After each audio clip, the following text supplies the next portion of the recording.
कंचन नाम की एक लड़की की माँ बचपन में ही मर गई थी। फिर उसके पिता ने दूसरी शादी कर ली। उसकी भी एक बेटी हुई।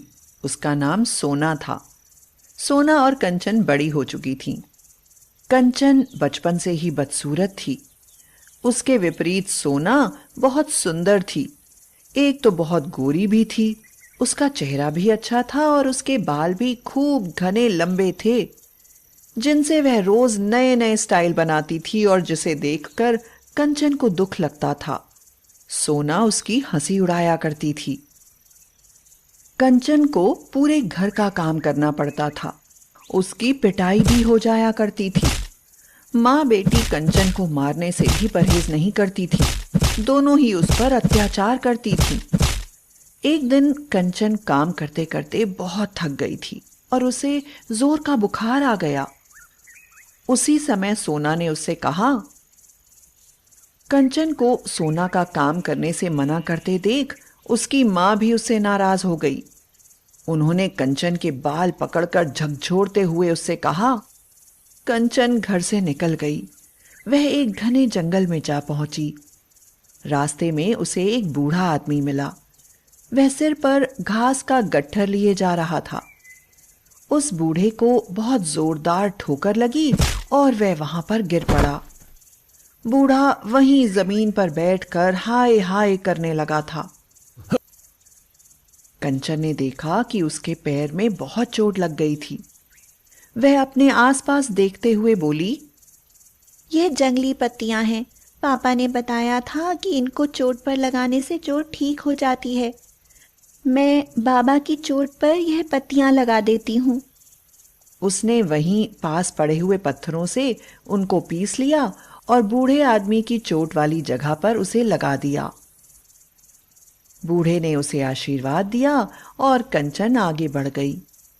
थोड़ी दूर चलने के बाद उसने देखा कि एक गड्ढे में गाय गिर पड़ी थी जो निकल ही नहीं पा रही थी।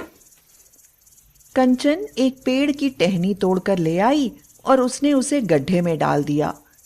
इसी प्रकार से उसने झाड़ियों से टहनियां तोड़ तोड़ कर गड्ढे में डालनी शुरू कर दी।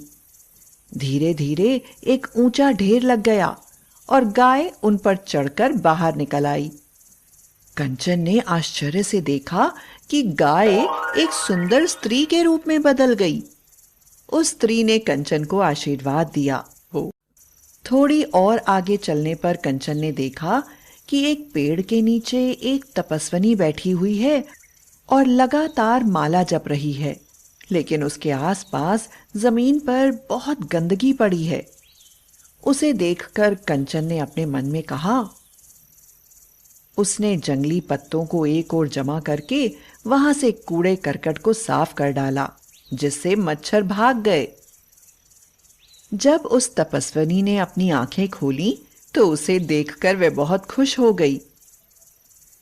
कंचन ने वह शीशा ले लिया। उसमें जैसे ही उसने अपना चेहरा देखा तो कमाल हो गया।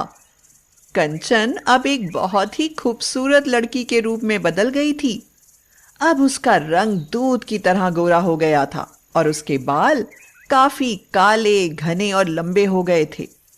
यह देखकर वह बहुत खुश हो गई। वह अपने मन ही मन में कहने लगी।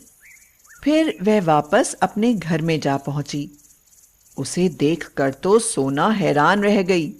तो कंचन ने सारी बात सोना को बता दी।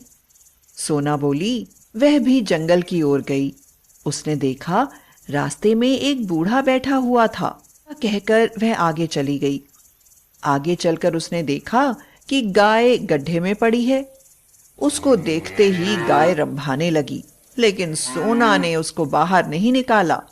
उल्टे उसकी ताली पीट पीट कर हंसी उड़ाने लगी।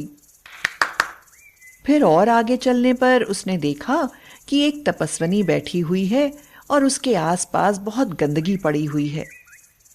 सोना को देखते ही तपस्विनी बोली।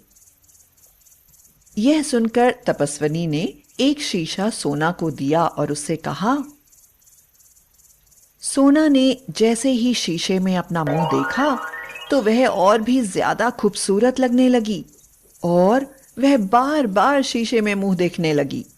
जैसे ही उसने दोबारा मुंह देखा, वह फिर से अपनी तरह ही हो गई, पहले वाली हालत में आ गई। लेकिन इससे सोना संतुष्ट नहीं हुई। जितनी बार वह शीशे में मुंह देखती उतनी ही बदसूरत होती जाती।